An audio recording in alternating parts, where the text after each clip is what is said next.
President Cody, thank you so much for sitting down with me and chatting on the last day of the Federation of Canadian Municipalities. Always a pleasure. I guess I can call you President and now VP of the Federation, but I'm going to talk to you as President of MNL, if you don't mind for a second. Sure. Why is it important for municipalities across Newfoundland and Labrador to be here at the Federation of Canadian Municipalities, FCM? Yes, well, it's, again, about opportunities, the ability to learn, the ability to be educated, to make new connections, to gain as much knowledge in the sector as you possibly can, and just, to make the connections with your counterparts right across the country. We do a lot of work in our own provincial and territorial associations with our own conferences, our own symposiums, but that's all our own people in our own province or territory. So to be able to come here and meet with everyone right across the country, it's huge value in that. You are also now the Vice President at Large for the Federation of Canadian Municipalities. You're joined by a new third VP. Are you excited for the year ahead from the Federation of Canadian Municipalities standpoint? Yeah, absolutely. I mean, this year has been such a whirlwind with, the American election and the tariffs, the trade war, on top of all of our regular challenges that we're facing. We had a federal election as well. There's new leadership.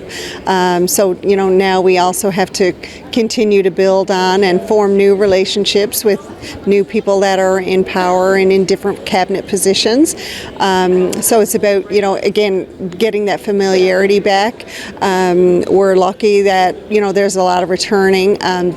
All the parties are always supportive of our events. And show up and talk to us and work with us. So we've got to build up those relationships and just make sure that we constantly are reminding them of our needs and that we are a fabulous partner and someone that they want to have at the table to make them make the best decisions for our municipalities and communities. You talked in your opening question that I asked about the common similarities that people are seeing across Canada and not feeling like you're on an island, but even though Newfoundland is an island in itself.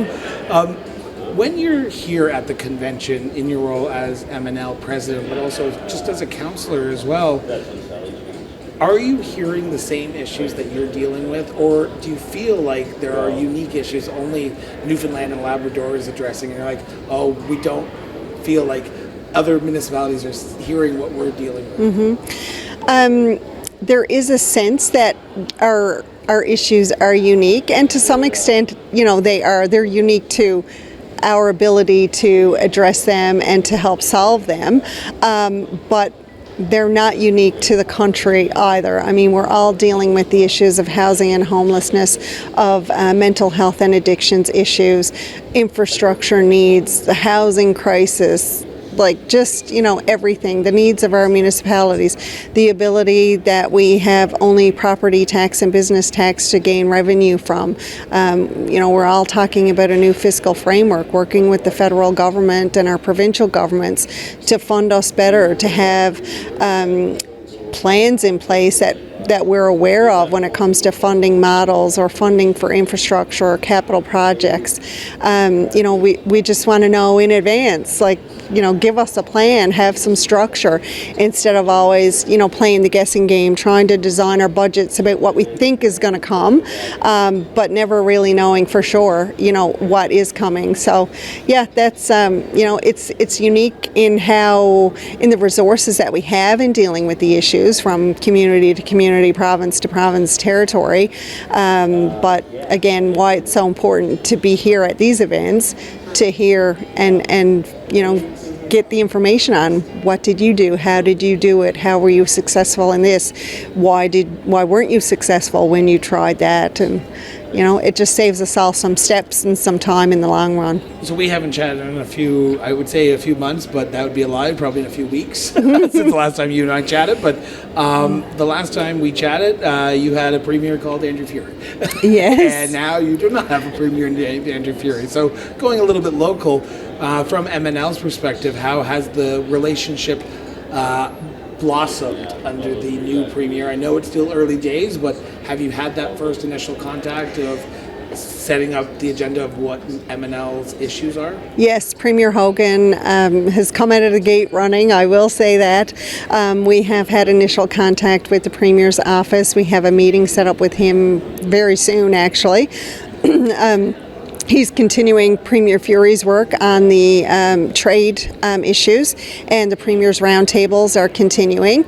So he's been great in, really keeping that going and making sure that, he's well informed as to what the needs of the businesses and the various trades in Newfoundland and Labrador, what we're facing, and then in working with the federal government as well as we work towards the interprovincial trade barriers, making sure that Newfoundland and Labrador is protected, but can also advance, as we move those trade barriers interprovincially as well. We're a little bit concerned that the provincial election is going to kind of gobble up some of the municipal election. Our municipal elections are scheduled for October the 2nd. The province has until October 17th to call their provincial election. So now with a brand new leader, there's all kinds of rumors. It's going to be tomorrow, it's going to be October, it's going to be 3 weeks. Nobody really knows until that announcement is made. We would hope that it would be earlier so that we can take the time and focus on the candidates who will run in the municipal election. MNL will be running their Make Your Mark campaign again to encourage people to put their names on the ballot, people in our communities to make sure that our council tables reflect the makeups of our communities and that everybody gets represented. We're on a wait and see. We're kind of like, giving them a poke, can you go soon type thing, but hey, at the end of the day, it'll be their decision, yeah. Getting back to the Federation of Canadian Municipalities for two last questions, if you don't mind. What do you take away from here? You were heading back to Grand Falls, Windsor. Yeah. Too many Grands out. Grand Falls, Windsor. Brittany and I are great friends, so exactly. And that's I have no issues being compared to Brittany. You're heading back to Grand Falls, Windsor. What do you take back from FCM to make sure that the networks that you happen, the conversations that took place, don't just end the moment you step on that plane and fly out to St. John's?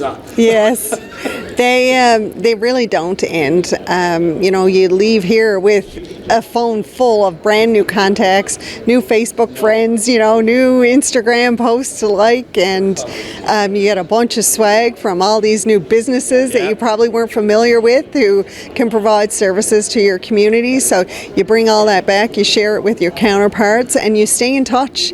And you look so forward to the next event when you're going to get to see not just your colleagues but now your friends again. But just the information that you gain here, being able to be present in so many different sessions on so many different topics that are so relevant to how we operate our municipalities. There's just so much value in that, and you take it all with you, and you just continue to build on it from a year-to-year basis. And so my last question is kind of political, but I think you're ready for it. That'll be nice. What is the benefit that MNL or a community like Grand Falls, Windsor gets from being part of the Federation of Canadian Municipalities? So much. I can't say enough. It goes back to my previous answer. The access to information, the ability to meet and connect with and learn from, to have all of these resources in one area and to be able to maneuver that area over 3 to 4 days and talk to service providers, counselors, staff members, anybody, board members, just be able to get that knowledge, pick it up at a trade show booth, even try new foods. You see, when we all do our own individual conferences and symposiums, like I mentioned, just to see, okay, look, this food layout worked very well. This is the type of crowd that they had. This is how they had it set up so that it was easy to maneuver through.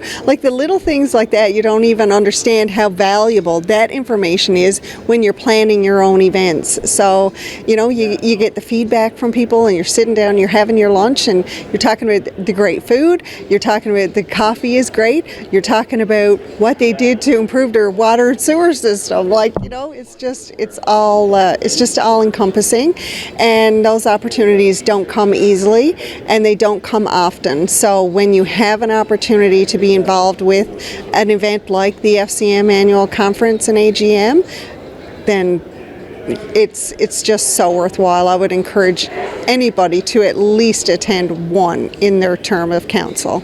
Well, President Cody, I want to thank you so much for sitting down with me. I have promised, and you saw me book my hotel. Yes. I got my business partner, my husband, to book the flights Can't to Deer wait. Lake. So I am Good, coming. It is good. on the books. It is paid for, so there's no turning Awesome. back, and I did not book the flight this time. Well, it's our 75th anniversary, so you're coming at a fabulous time. Perfection. So I'm looking forward to seeing you out in Corner I Brook later can't on wait. this year. Awesome. Thanks, Chris.